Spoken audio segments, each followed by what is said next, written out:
Hello শিক্ষার্থীরা, সকলকে স্বাগত জানাই এসআর স্টাডি নিস্ট ইউটিউব চ্যানেলে। আজ আমরা ক্লাস 10-এর জীবনবিজ্ঞানের প্রথম চ্যাপ্টারের স্নায়ুতন্ত্র সম্পর্কে বলব।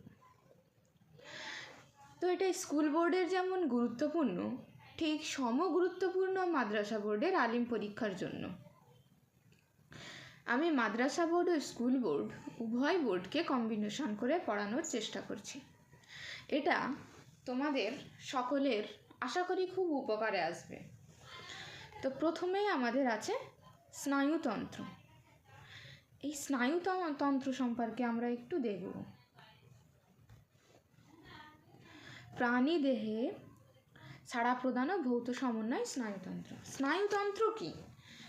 ঠিক আছে, স্নায়ুতন্ত্র যে তন্ত্রের মাধ্যমে প্রাণী পরিবেশ থেকে উদ্দীপনা গ্রহণ করে তা বিশ্লেষণ করে এবং উপযুক্ত প্রতিক্রিয়া দেয়, তাকে স্নায়ুতন্ত্র বলে। এবার স্নায়ুতন্ত্রকে কি বলা হয় জানো? স্নায়ুতন্ত্রকে বলা হয় ভৌত সমন্বয়। ঠিক আছে, স্নায়ুতন্ত্রকে কি বলা হয়? স্নায়ুতন্ত্রকে ভৌত সমন্বয় বলা হয়। এখানে রয়েছে যে ভৌত সমন্বয়। ঠিক আছে, কেন বলা হয়? কারণ এটি দেহের বিভিন্ন অঙ্গ প্রত্যঙ্গের কাজকে সরাসরি স্নায়ুতন্ত্রের মাধ্যমে বৈদ্যুতিক সংকেত পাঠিয়ে নিয়ন্ত্রণ ও সমন্বয় করে, তাই স্নায়ুতন্ত্রকে কি বলা হয়? ভৌত সমন্বয় বলা হয়। এবার স্নায়ুতন্ত্রের কাজ কি আমরা দেখে নিয়েছি। স্নায়ুতন্ত্রের সংজ্ঞা। এখন স্নায়ুতন্ত্রের কাজটা একটু দেখি। স্নায়ুতন্ত্রের প্রধান কাজ হচ্ছে উদ্দীপনা গ্রহণ করা, সংবেদন বহন করা, সিদ্ধান্ত নেওয়া, প্রতিক্রিয়া সৃষ্টি করা। এইবার স্নায়বিক পথ সম্পর্কে এবার একটু জানি। স্নায়বিক পথ কি? স্নায়বিক পথ হলো মস্তিষ্ক, মেরুদণ্ড ও দেহের বিভিন্ন অংশের মধ্যে যে নির্দিষ্ট পথ ধরে বার্তা আদান প্রদান হয়, সেই পথকে কি বলা হয়? সেই পথকে স্নায়বিক পথ বলা হয়। এবার হচ্ছে এর অনেকগুলি ধাপ আছে। হ্যাঁ, প্রথমে হচ্ছে উদ্দীপনা, তারপর গ্রাহক, তারপর হচ্ছে সংবেদী নিউরন, তারপরে হচ্ছে স্নায়ু কেন্দ্র, তারপর হচ্ছে মোটর নিউরন, তারপর হচ্ছে কার্যকর অঙ্গ, তারপর হচ্ছে প্রতিক্রিয়া। এরপর আমরা দেখব রিসপেক্টর ও ইফেক্টর কি। ঠিক আছে, রিসপেক্টর হচ্ছে উদ্দীপনা গ্রহণ করে আর ইফেক্টর হচ্ছে প্রতিক্রিয়া দেখায়। এইবার এখানে এই পার্থক্যটা অবশ্যই তোমাদের করতে হবে। হ্যাঁ, হরমোন ও স্নায়ুতন্ত্রের পার্থক্য কি? স্নায়ুতন্ত্র কি করে? কাজ খুব দ্রুত করে। অপরদিকে হরমোন কাজ কি করে? ধীরে ধীরে করে। আর স্নায়ুতন্ত্র স্নায়ুর মাধ্যমে কাজ করে, অপরদিকে হরমোন রক্তের মাধ্যমে কাজ করে। আর প্রভাব হচ্ছে স্নায়ুতন্ত্রের প্রভাব হচ্ছে স্বল্পস্থায়ী, অপরদিকে হরমোনের প্রভাব হচ্ছে দীর্ঘস্থায়ী। আশা করি বুঝতে পেরেছ। হ্যাঁ, এরপর হচ্ছে নিউরন সম্পর্কে আছে। এবার নিউরনের আমরা গঠনগুলো একটু দেখে নিই। নিউরনের গঠন, নিউরনের প্রধান তিনটি গঠন। প্রধান তিনটি গঠন। একটা হচ্ছে কোষদেহ, একটা হচ্ছে ডেনড্রন, আর একটা হচ্ছে অ্যাকশন। কোষদেহ কি করে? কোষদেহ, এতে নিউক্লিয়াস থাকে, কোষের সব কাজ নিয়ন্ত্রণ করে। এখান থেকে ডেনড্রন ও অ্যাকশন বের হয়। তারপর ডেনড্রনের কাজ কি? ডেনড্রনের কাজ হচ্ছে ছোট ছোট শাখার মতো অংশ, এটা মানে দেখতে শাখার মতো, ঠিক আছে, উদ্দীপনা গ্রহণ করে, বার্তা কোষ দেহে পৌঁছে দেয়। তারপর হচ্ছে অ্যাকশন, লম্বা অংশ কোষ দেহে থেকে বার্তা বহন করে অন্য নিউরনে বা অংশে কি করে? অঙ্গে পাঠিয়ে দেয়। এরপর হচ্ছে অ্যাকশনের অ্যাকশনের বিশেষ আর একটা অংশ আছে, সে হচ্ছে মাইলেন আবরণ। ঠিক আছে, মাইলেন আবরণ আছে, যা কি করে? স্নায়ু বার্তা দ্রুত চলতে সাহায্য করে। সোয়ান কোষ আছে, সোয়ান কোষ কি করে? মাইলিন আবরণ তৈরি করে।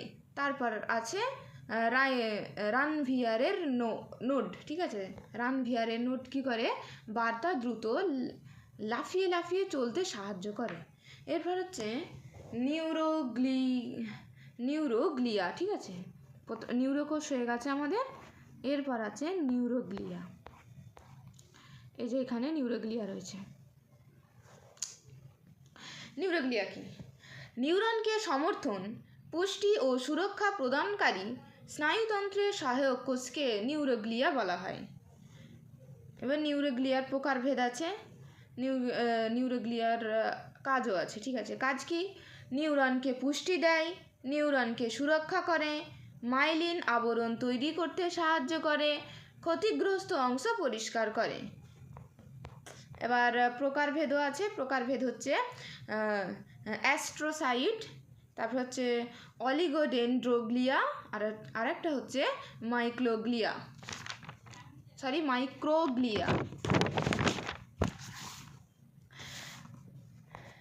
এবার হচ্ছে নিউরনেরও প্রকারভেদ আছে, হ্যাঁ, নিউরনের অবশ্যই প্রকার আছে, আর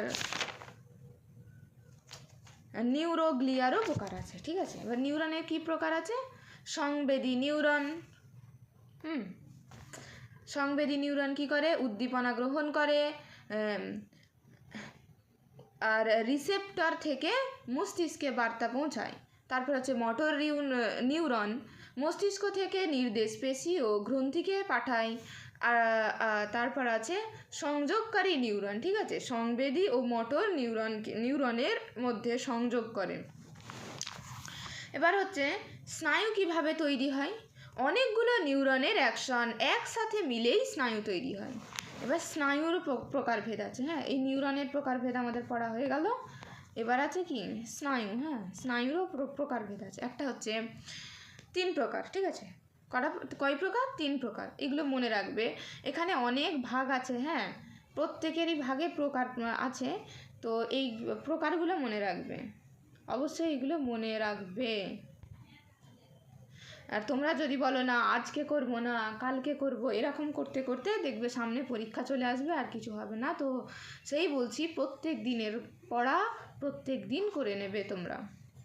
তাহলে দেখো, নিউরনের প্রকারভেদে আমরা আবার পড়ায় চলে আসি। নিউরনের প্রকারভেদ হচ্ছে 3 প্রকার। একটা হচ্ছে বহির্বাহী, আর একটা হচ্ছে অন্তর্বাহী, আর একটা হচ্ছে মিশ্রবাহী। এবার বহির্বাহীর কাজ কি?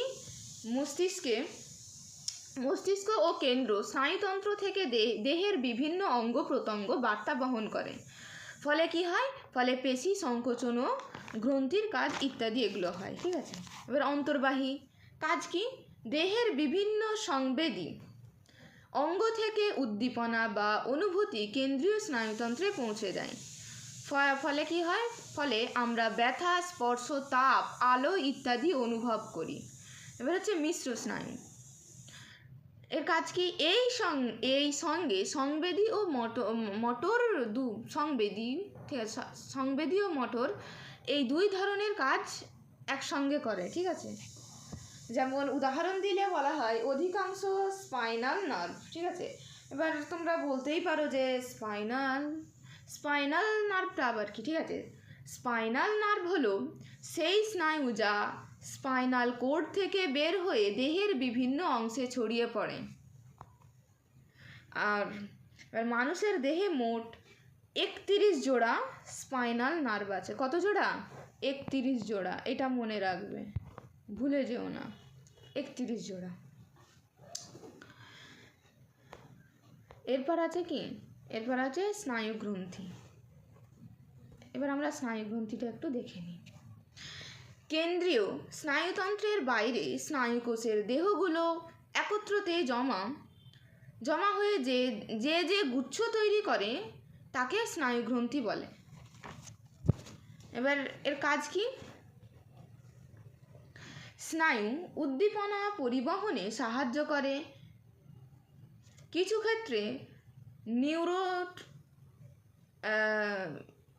ক্ষেত্রে কি করে? নিউরোট্রান্সমিটার নিঃসরণের ভূমিকা রাখে। তারপর হচ্ছে সাইনাপস, হ্যাঁ, সাইনাপস কি, ঠিক আছে, এই যে এখানে রয়েছে স্নায়ু এই তো এখানে যেটা রয়েছে না, স্নায়ু সন্নিধি, ঠিক আছে, স্নায়ু সন্নিধি বা সাইন্যাপস, ঠিক আছে। এটা কি? দুটি নিউরনের সংযোগ স্থলকে সাইন্যাপস বলে। এবার এর কাজ কি? কাজ হচ্ছে স্নায়ু সংকেত এক নিউরন থেকে অন্য নিউরনে পৌঁছে দেয়, স্নায়ুতন্ত্রের তথ্য আদান প্রদান নিয়ন্ত্রণ করে। এবার হচ্ছে স্নায়ুতন্ত্রের প্রকারভেদ। এই স্নায়ুতন্ত্র আবার 3 প্রকার। বেশিরভাগ এখানে 3 প্রকারই আছে, যত প্রকার আছে প্রত্যেকেরই বেশিরভাগ অংশটাই 3 প্রকার, ঠিক আছে, এটা একটু মনে রাখবে। কেন্দ্রীয় স্নায়ুতন্ত্র, আর একটা হচ্ছে প্রান্তীয় স্নায়ুতন্ত্র, আর একটা হচ্ছে স্বয়ংক্রিয় স্নায়ুতন্ত্র। এবার কেন্দ্রীয় স্নায়ুতন্ত্র অংশ হচ্ছে ব্রেন আর স্পাইনাল কোর্ড, কাজ কি? দেহের নিয়ন্ত্রণ ও সমন্বয় করে। আর প্রান্তীয় স্নায়ুতন্ত্র হচ্ছে করোটিক স্নায়ুতন্ত্র, এটা মনে রাখবে। করোটিক স্নায়ুতন্ত্র হচ্ছে 12 জোড়া। কত জোড়া? 12 জোড়া। আর স্পাইনাল আমি এর আগেও বলেছি কত জোড়া, সেটা 31 জোড়া, মনে রাখবে। এবার কাজ কি? কেন্দ্রীয় স্নায়ুতন্ত্র ও দেহের অন্যান্য অংশের মধ্যে সংযোগ রক্ষা করা। এবার হচ্ছে স্বয়ংক্রিয় স্নায়ুতন্ত্র, এটার হচ্ছে 2 ভাগ, একটা হচ্ছে সমবেদী, একটা হচ্ছে প্যারাসমবেদী। কাজ কি? হৃদস্পন্দন, শ্বাস প্রশ্বাস, পরিপাক ইত্যাদি কাজ নিয়ন্ত্রণ করে। এরপর আবার মস্তিষ্ক স্নায়ুতন্ত্রের প্রকার, এটাও বলে দিলাম। হ্যাঁ, এরপর কি আছে? মস্তিষ্ক।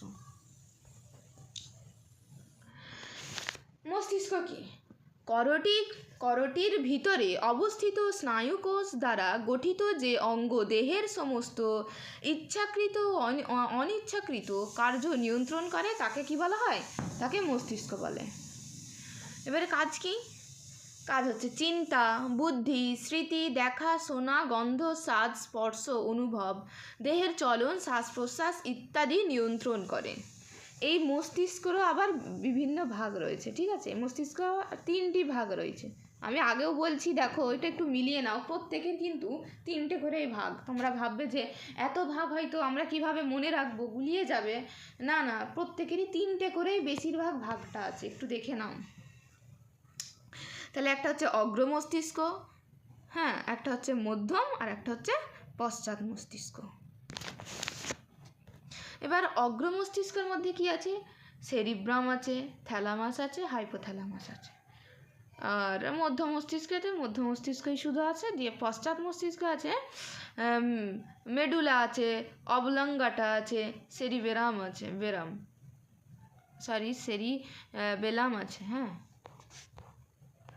এবার হচ্ছে স্পাইনাল কোর্ডটা কি?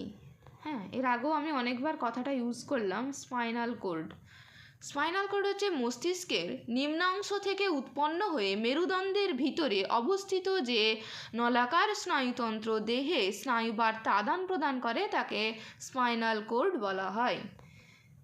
এই ছকগুলো একটু দেখে রাখবে, এই ছকগুলো অবশ্যই তোমরা দেখে রাখবে। বেশি না, একবার করে চোখ বুলাবে, খুব সহজই আছে। হ্যাঁ, এরপর আছে প্রতিবর্ত ক্রিয়া আর প্রতিবর্ত পথ। এবার প্রথমে আমরা কি পড়ি? এই দুটোর মধ্যে এই দুটোই পড়বো অবশ্যই। প্রথমে আমরা প্রতিবর্ত ক্রিয়া না একটু পড়ি। প্রতিবর্ত ক্রিয়া কি?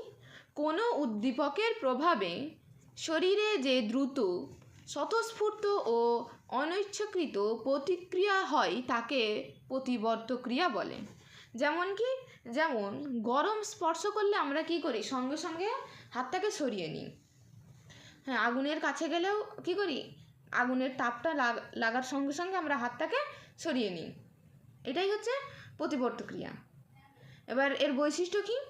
এর বৈশিষ্ট্য হচ্ছে মানে খুব দ্রুত ঘটে, ইচ্ছার উপর নির্ভর করে না, সাধারণত স্পাইনাল কোর্ড দ্বারা নিয়ন্ত্রিত, আর শরীরকে বিপদ থেকে রক্ষা করে। আর এবার প্রকারভেদ রয়েছে, ঠিক আছে। একটা হচ্ছে সহজাত, আর একটা হচ্ছে অর্জিত। সহজাতটা কি? যা জন্মগতভাবে থাকে, হ্যাঁ, যেটাকে কি শেখার দরকার হয় না, এটা হচ্ছে সহজাত। আর একটা হচ্ছে অর্জিত, যেটা কী করে মানে শিক্ষার মাধ্যমে অর্জন করা হয়, ঠিক আছে, সেটাই হচ্ছে অর্জিত। এবার এখানে একটা বিজ্ঞানী আছে আইভান পাভলভ, ঠিক আছে, পরীক্ষার মাধ্যমে এটা প্রমাণ করেছে। অর্জিতটা কী করেছে সেটা প্রমাণ করেছে বিজ্ঞানী, নামটা মনে রাখবে, বিজ্ঞানী আইভান পাভলভ। কোন বিজ্ঞানী? এই যে এই বিজ্ঞানী, হ্যাঁ, আইভান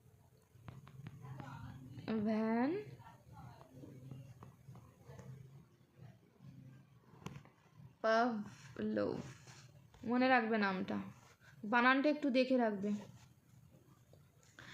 এরপর কি পরীক্ষাটা কি করেছিল তাহলে?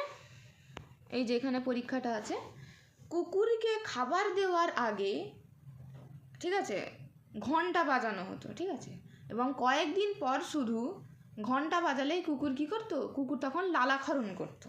এটাই ছিল ওই বিজ্ঞানী আইভান পাভলভের পরীক্ষা। এবার হচ্ছে প্রতিবর্ত পথ, ঠিক আছে। এবার প্রতিবর্ত পথ কাকে বলে? যে পথে স্নায়ুর মাধ্যমে উদ্দীপনা গিয়ে প্রতিক্রিয়া সৃষ্টি করে তাকে প্রতিবর্ত পথ বলে। এবার প্রতিবর্ত পথের আবার অংশ আছে, হ্যাঁ, একটা হচ্ছে গ্রাহক, যা কী করে উদ্দীপনা গ্রহণ করে, সংবেদী স্নায়ু, যা বার্তা স্পাইনাল কর্ডে পাঠায়, স্নায়ু কেন্দ্র, যা কী করে সিদ্ধান্ত নেয়, চালক স্নায়ু, যা কী করে নির্দেশ পেশিতে পাঠায়, আর একটা হচ্ছে কার্যকর অঙ্গ, যা পেশি বা গ্রন্থি প্রতিক্রিয়া করে। এবার তাহলে এখানে হয়ে গেল। এরপর আমরা চোখ সম্পর্কে একটু দেখব, হ্যাঁ, এই চোখ সম্পর্কে। চোখ আমাদের 5টি ইন্দ্রিয়ের একটি গুরুত্বপূর্ণ অঙ্গ। চোখের বিভিন্ন অংশ কাজ আছে, ঠিক আছে, আমি শর্টে তোমাদের বোঝানোর চেষ্টা করছি। আর এই আঁকাগুলো অবশ্যই শিখে রাখবে, হ্যাঁ, এই আঁকাগুলো অবশ্যই কী রাখবে, শিখে রাখবে, কাজে লাগবে তোমাদের, পরীক্ষায় পড়ে মাঝে মাঝে।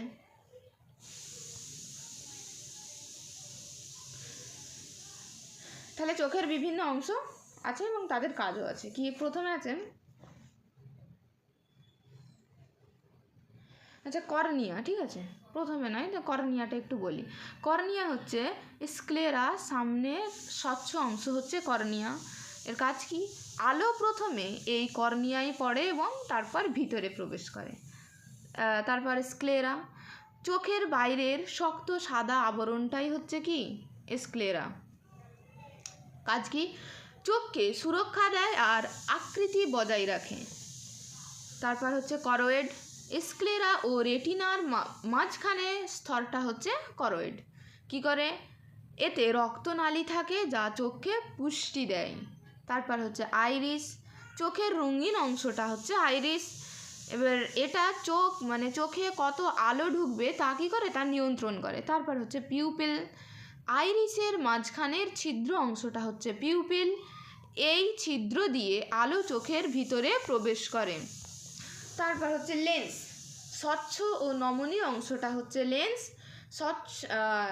কাজ হচ্ছে আলোকে ভেঙে রেটিনায় ফোকাস করে, ঠিক আছে। তারপর হচ্ছে রেটিনা, চোখের ভিতরের আলোক সংবেদনশীল স্তর হচ্ছে রেটিনা, এখানে বস্তুর প্রতিবিম্ব তৈরি হয়। আছে অপটিক নার্ভ আছে, হ্যাঁ, রেটিনা থেকে সংকেত মস্তিষ্কে পাঠায়, সেটা হচ্ছে অপটিক নার্ভের কাজ।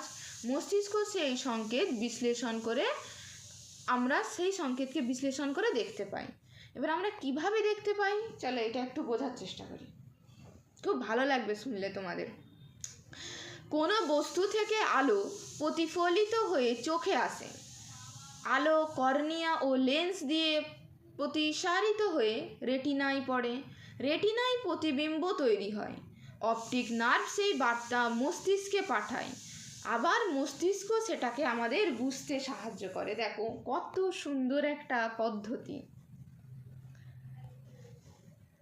এই বক্স, এখানেও একটা বক্স রয়েছে, এই বক্সটাও দেখে রাখবে, আমি বারবার বলছি যত বক্স আছে এগুলো একটু দেখার চেষ্টা করবে। তারপর হচ্ছে দ্বিনেত্র দৃষ্টি, হ্যাঁ, এই যে মানুষের দ্বিনেত্র,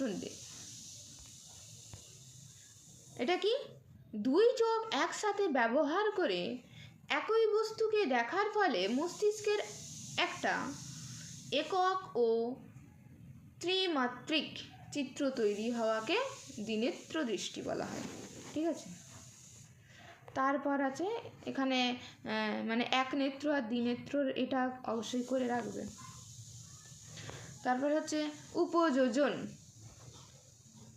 উপযোজন কাছের ও দূরের বস্তু দেখার সময় লেন্সের আকার পরিবর্তন করার ক্ষমতাকে উপযোগন বলা হয়।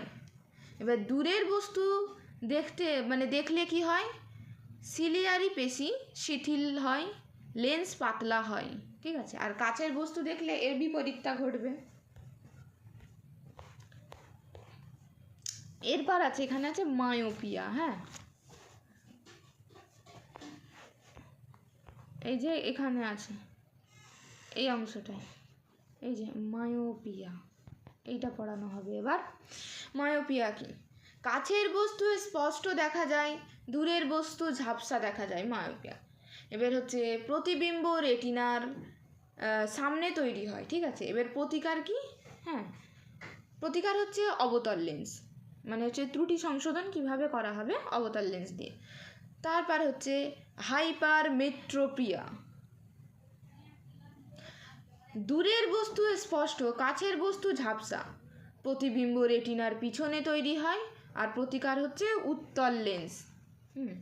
তারপর হচ্ছে প্রেসবায়োপিয়া। ঠিক আছে, বয়স বাড়লে লেন্সের স্থাপকতা কমে যায়, কাছের বস্তু দেখতে সমস্যা হয়।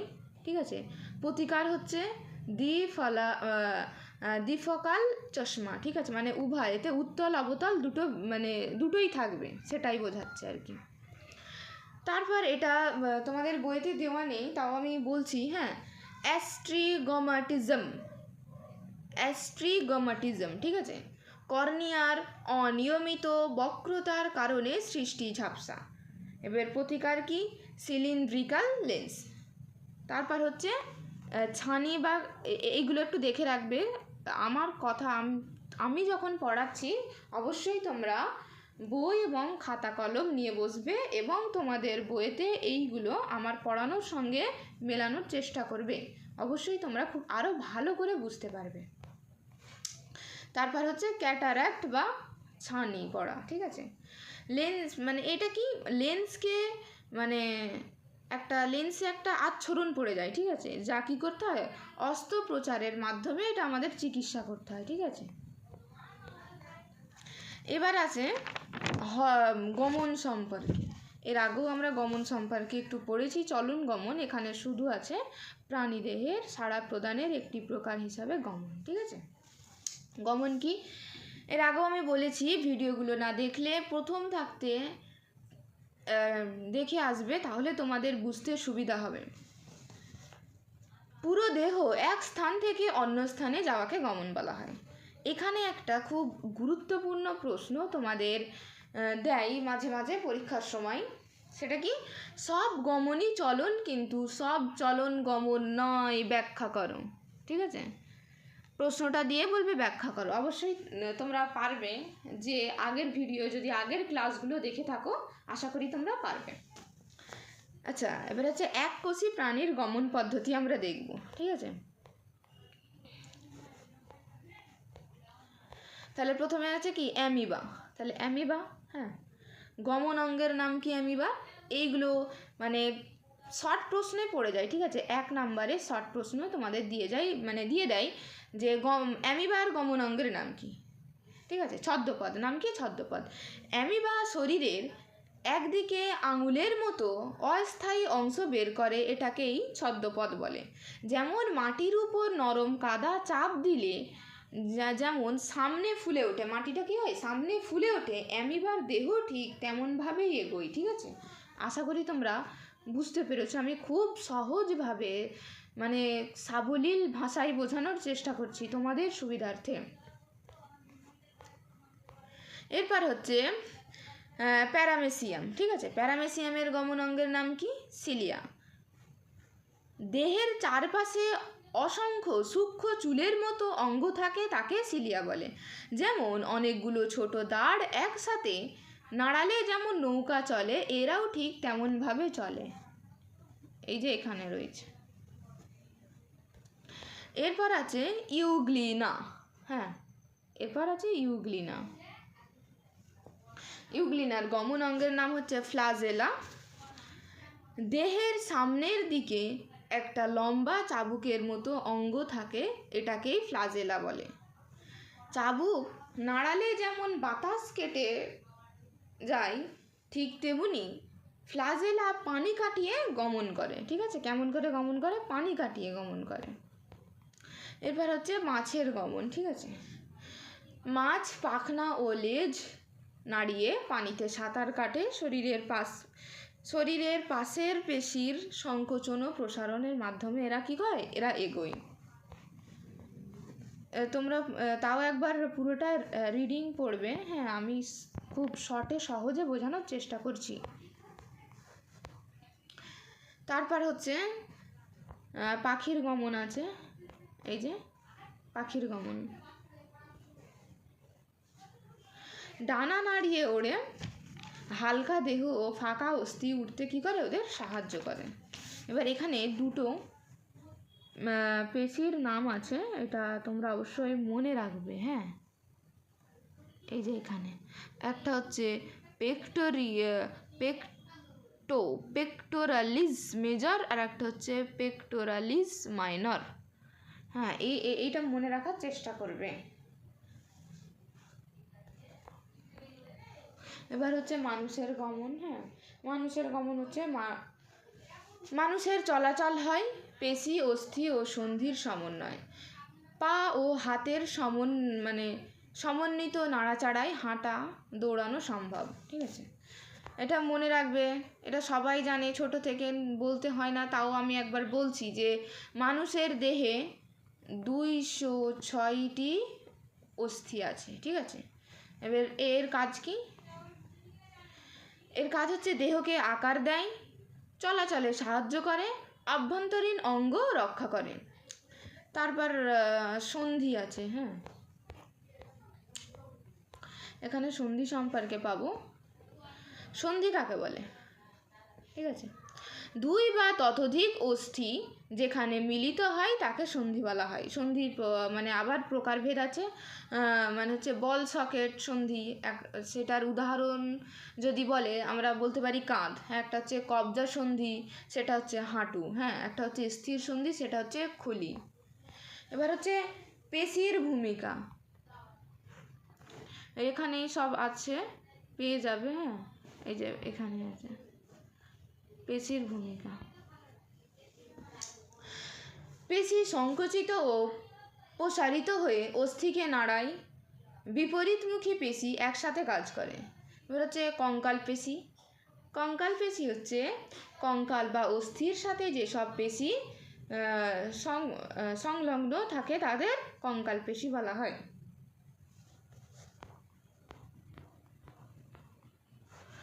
এই ছকগুলো অবশ্যই করে রাখবে তোমরা।